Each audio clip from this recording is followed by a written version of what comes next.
రోగిని ట్రాన్స్ఫర్ చేయడం, స్ట్రెచర్ నుండి బెడ్ మీదకి. Transfer of patient stretcher to bed. ఆసుపత్రిలో చేరిన రోగులను కొన్ని కారణాల వల్ల వేర్వేరు విభాగాలకు జనరల్ డ్యూటీ అసిస్టెంట్ షిఫ్ట్ చేయవలసి ఉంటుంది. రోగి స్వయంగా నడవలేకపోతే వైద్యుడి సలహా మేరకు వీల్ చైర్ లేదా స్ట్రెచర్ను ఉపయోగిస్తారు.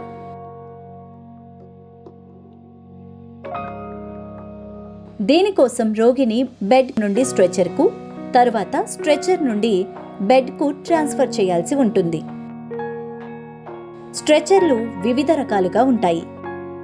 వాటి ఉపయోగాన్ని బట్టి వాటి నిర్మాణం మార్చబడుతుంది.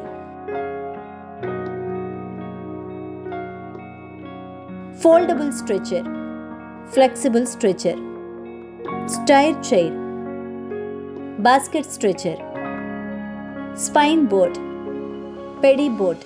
ఇవే కాకుండా ఆసుపత్రుల్లో ఉపయోగించే స్ట్రెచర్స్లో చక్రాల సౌకర్యం ఉంటుంది. ఇప్పుడు రోగిని స్ట్రెచర్ నుండి బెడ్కి ఎలా ట్రాన్స్ఫర్ చేయాలో చూద్దాం.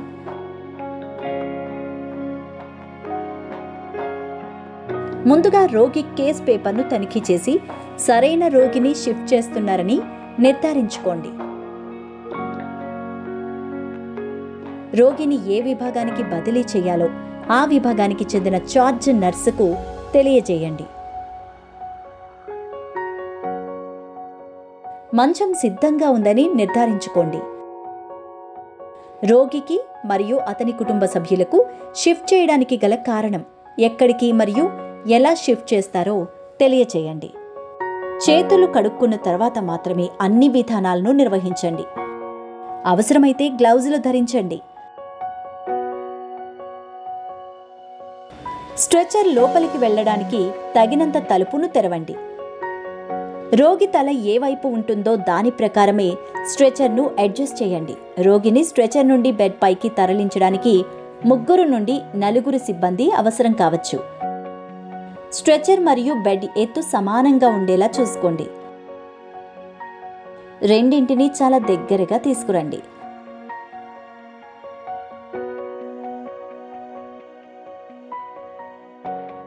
స్ట్రెచర్ యొక్క చక్రాలు లాక్ చేయబడిన స్థితిలో ఉన్నాయని నిర్ధారించుకోండి.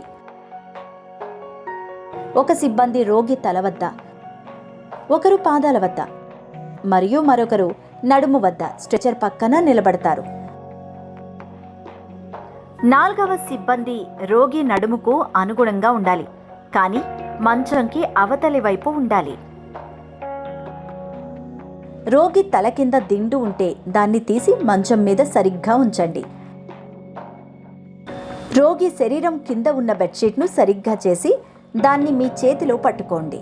ఇతర స్టాఫ్ బెడ్షీట్ను వారి వారి స్థానాల నుండి 2 చేతులతో గట్టిగా పట్టుకోవాలి. ఒక స్టాఫ్ 1, 2, 3 అని లెక్కిస్తే 3 అని చెప్పినప్పుడు రోగిని మంచం మీదకి తీసుకువెళ్ళడానికి దుప్పటిని సరైన దిశలో ఎత్తి జరుపుతారు. 1, 2, 3. రోగిని మంచం మీదకి మార్చిన తర్వాత బెడ్షీట్ మీద ముడతలు లేకుండా చూసుకోండి. అలాగే ఇతర స్టాఫ్ స్ట్రెచర్ను మడిచి సరైన స్థలానికి తీసుకువెళ్ళాలి. రోగి పడిపోకుండా ఉండటానికి స్ట్రెచర్ యొక్క సైడ్ రైలింగ్లను 2 వైపులా పైకి లేపండి. రోగి అవసరాలకు అనుగుణంగా మంచం యొక్క స్థానం మరియు ఎత్తును అడ్జస్ట్ చేయండి.